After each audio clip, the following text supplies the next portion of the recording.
आज पूरा देश एक बार फिर से राहुल गांधी की उस सस्ती और ध्यान भटकाने वाली राजनीति का गवाह बन रही है, जिसका प्रदर्शन उन्होंने आज संसद मार्ग थाने के बाहर जो किया वो सबने देखा है। राहुल गांधी जी का आज का यह धरना न तो छात्रों के लिए है और न ही न्याय के लिए है। यह कांग्रेस पार्टी की राजनीतिक हताशा का प्रतीक है और राहुल गांधी की फुटेज खाने की भूख है।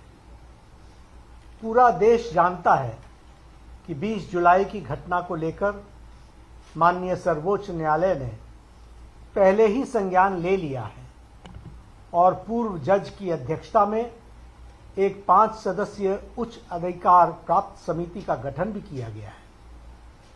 जब देश की सबसे बड़ी अदालत मामले की जांच कर रही है, तो आज थाने के बाहर जाकर कैमरे के सामने बैठकर राहुल गांधी क्या साबित करना चाहते हैं?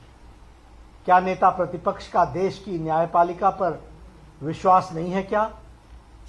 सच्चाई यह है कि राहुल गांधी खुद को सुर्खियों में जिंदा रखने के लिए यह कैमरा जीवी ड्रामा कर रहे हैं।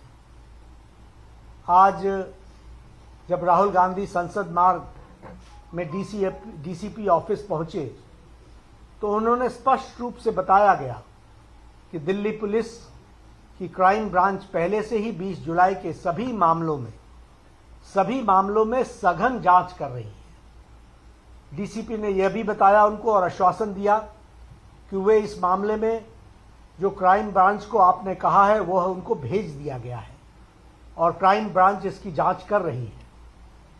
प्रशासन के इस स्पष्टीकरण के बावजूद धरने पर बैठ जाना राहुल गांधी के हठ योग को दर्शाता है और हठ योग के साथ साथ हताशा को भी दर्शाता है। इससे साफ हो जाता है कि उनका मकसद किसी को न्याय दिलाना या जांच करवाना नहीं है, बल्कि सिर्फ हंगामा खड़ा करके कानून व्यवस्था को चुनौती देना है।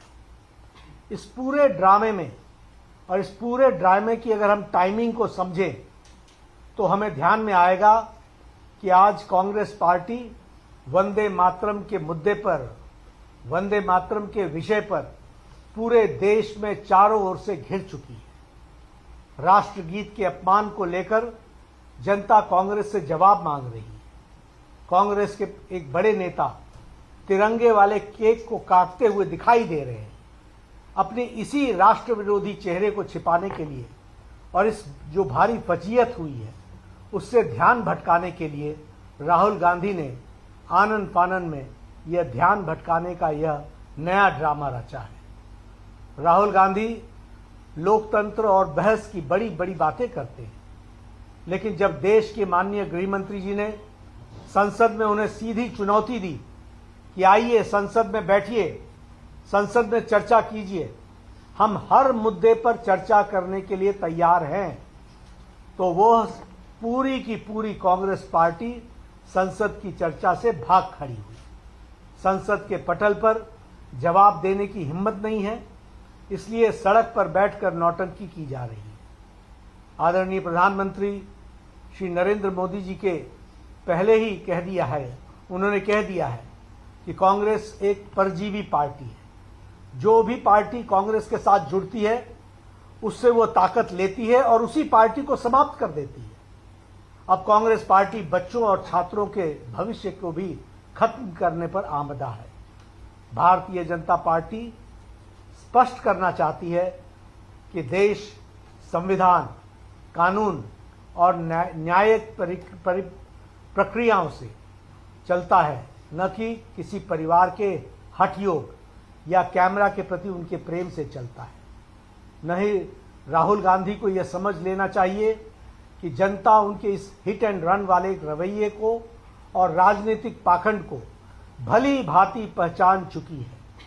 वह चाहे जितना ड्रामा कर लें, कांग्रेस अपने पापों और उसकी जवाबदेही से भाग नहीं सकती है। जनता उनसे जवाब मांग रही है और उनको जनता को जवाब देना पड़ेगा।